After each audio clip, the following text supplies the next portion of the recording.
What was the relationship between Jesus and Mary Magdalene? It is clear from the Gospels that Mary Magdalene had a great love for Jesus.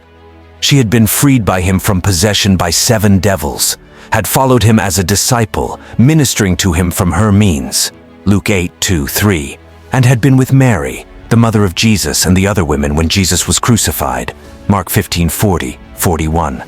She was, according to the Gospels, the first person to whom Jesus appeared after the resurrection, after searching for him tearfully, John 20:11-18.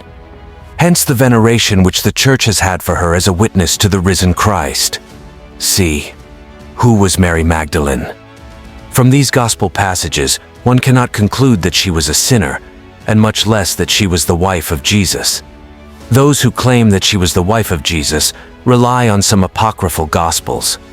All of them, with the possible exception of part of the Gospel of Thomas, were written after the canonical Gospels and are not historical in character, but were written to transmit Gnostic teachings.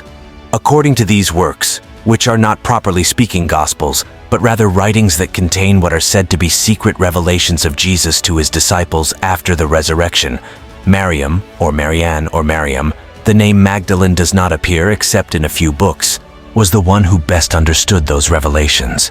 That is why she is Jesus' favorite disciple and receives from him a special revelation.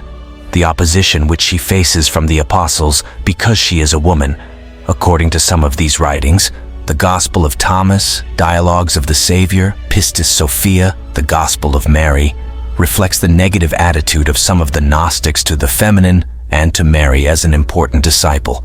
Nevertheless, some people like to see this opposition as a reflection of the attitude of the official church at the time against the spiritual leadership of women as proposed by those groups. None of this is demonstrable. This opposition is more likely to have been a conflict of doctrines, Peter and the other apostles confronting the ideas that these Gnostic groups were putting forward in the name of Mariam. In any case, having recourse to Mary was a way of justifying their Gnostic ideas. In other apocryphal Gospels, especially the Gospel of Philip, Marian, this time she is also cited with her name of origin, Magazine, is a model of Gnosticism, precisely because of her femininity. She is the spiritual symbol of discipleship of Christ and of perfect union with him. In this context, they speak of a kiss between Jesus and Mary, if the text is really to be understood in that way, symbolizing that union, since through that kiss, which was a kind of sacrament superior to baptism and to the Eucharist, the Gnostic engendered himself as a Gnostic. The whole tone of these writings is quite foreign to any kind of sexual implications. If, according to the Gospel of Judas, Jesus himself orders the apostle to betray him, it is because by dying, the divine spirit which was in him would finally be able to liberate itself from involvement of the flesh and reascend to heaven. Marriage oriented to births is to be avoided.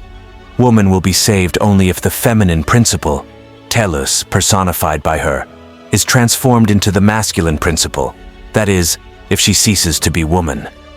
No serious scholar takes these Gnostic texts as historical evidence of a sexual relationship between Jesus and Mary Magdalene.